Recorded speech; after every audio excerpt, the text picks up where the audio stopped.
Hello, this is Morgan Hazelhurst, and over the course of the last school year, I have conducted in-depth research on America's backroad horror industry, also known as puppy mills. I have also developed different ways that I feel can help create change within the legislature to help make sure that those who run puppy mills get the proper punishment for their disgusting and violent acts against dogs.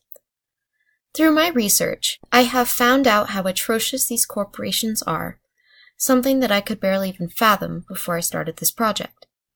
The dogs are routinely abused and neglected in such a way that they die in horrible, saddening conditions. The three projects I put together lean more upon the creative, as for me, my voice is better represented in a creative light. Within my first project, I compiled a report titled Puppy Mills: How They Destroy Dogs, that detailed the extreme health effects puppy mills have, not only on their breeding dogs, but also the puppies that get bought out from them. In this report, I utilized my late dog Kipper, pictured above, a black Labrador who had been rescued from a local puppy mill with severe inbreeding, resulting in him suffering from severe hip dysplasia and joint degradation, to better detail how much his life was affected by his family history of reckless breeding. The general public has barely any clue as to how horrible the health effects a puppy mill can cause upon their animals, and I know the most important thing to do to foster change within a society is to give the public a better understanding and education on an issue so that the problem can be destroyed from the base up. The idea of creating a better way to educate those who may not know about the repercussions of puppy mills on the lives of the dogs that suffer in them also pushed me to write the short story entitled Another Day of Darkness, on the life of a breeding dog within a puppy mill, as many have no idea what the inner life of a puppy mill breeding dog, as they are closed away from the light of day. With this short narrative, it helps personify what the dog is experiencing, making the information more influential, driving more people to want change. That same hope to bring a greater personified education also drove me to draw the political cartoon Turning a Blind Eye, that detailed how the United States Department of Agriculture allows these corporations to thrive even though they acknowledge the deplorable conditions the dogs are forced to live in.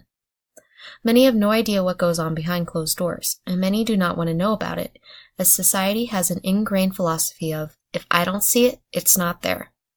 And as I stated before, education is the most needed thing to enact change, as I believe that using creative outlets will help draw more people in and exhibit to them those problems in an easier-to-swallow fashion.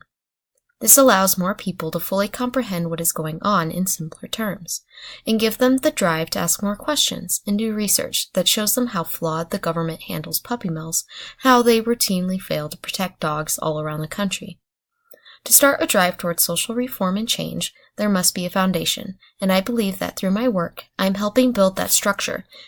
helping to give people a glimpse into the sickening world of puppy mills. By bringing more education about how disastrous puppy mills are to the common man, there will become a greater public push to help fix what the USDA, multiple other states are doing wrong in handling this national dilemma that keeps getting pushed under the rug. Too many times this issue of puppy mills and severe animal abuse have been ignored, pushed to the side, but what lies under American noses is a blemish on the American landscape that is scary and truly disheartening. However, that stops here, and I know that what I have created and fostered will help spark a change that can help make the lives of millions of dogs across the country become a little bit brighter. Thank you.